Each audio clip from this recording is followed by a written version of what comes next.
ছিল না, আগে আমি কলাটা, বাট এখন খুব ভালো লাগে খেতে। একটু চিনি নিয়ে নিচ্ছি।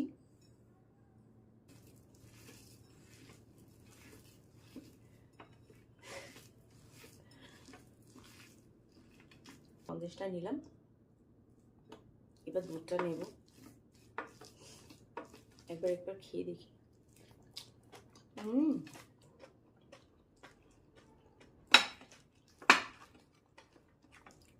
এই কাজ চলে যাবে। কেন জানি না, আমাদের বাড়িতে যখন সরস্বতী পুজো টুজো হতো, তার যে মাখাটা এত লোভনীয়, পুজোটা আসলে খুব মন খারাপ হয়ে যায়।